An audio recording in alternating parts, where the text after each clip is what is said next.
So we're going to be covering The Unfortunates. Okay, this is a nonlinear book.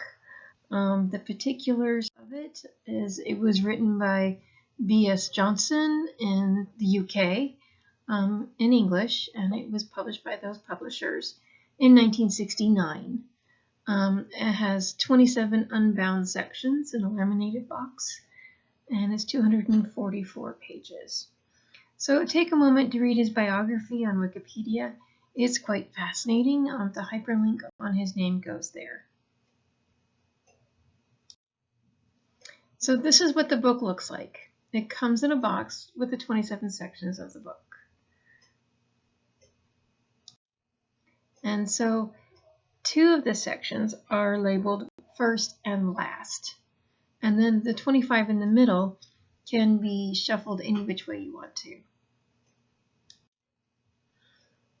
So the sections of the book are labeled with these little symbols, okay? And those have a significance. So in the introduction, he says each of the 25 sections has a symbol at its head. And on the last page, all of the symbols are printed again, but together, and this is missing from the current printing. So they don't have the symbols printed on the last page. Okay, so he says the interested reader is invited to remove the page and cut up the 25 symbols.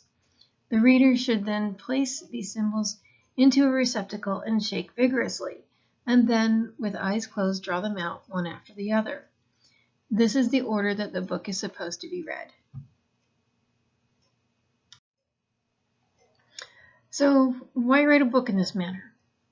So, the author, B.S. Johnson, always had a day job as a journalist.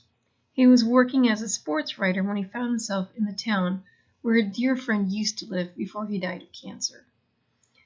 So as Johnson was doing his day job, the memories of his friend, the places they had gone, the time they had spent together, they invaded his experience.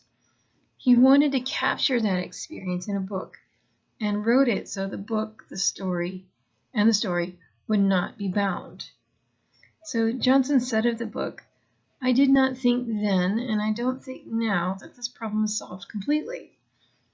But I continue to believe that my solution was nearer, and even if it was only marginally nearer, then it was still a better solution to the problem of conveying the mind's randomness than the imposed order of a bound book." So I think that this quote and this thought that Johnson had was very important for games and narrative games, because I think it's kind of important to say that even if our solutions aren't completely the solution, even pushing it a little bit closer is an accomplishment, because it's a very tough problem to solve, that of narrative games. So it could be argued that narrative games are the medium that can most closely capture the lived experience.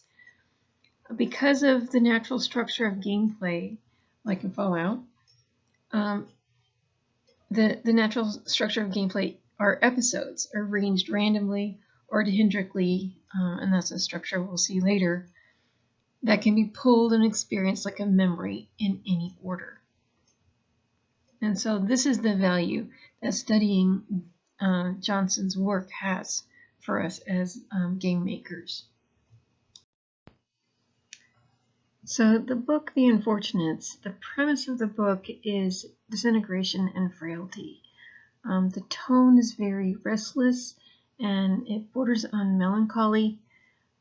Johnson's prose is very much indebted to Samuel Beckett, in particular the Beckett of The Unnameable, with its long looping sentences punctuated only by commas, clause piled upon clause, qualification after qualification, but always carrying the reader by means of emotional momentum. In Johnson's case, the emotion that carries the reader is remembered grief. The Unfortunates is a book of passionate honesty and dark, courageous humor. It's a meditation on death and celebration of friendship, which also offers a remarkably frank self-portrait of its author. So his books were and still are known for emotionally challenging content for the audience.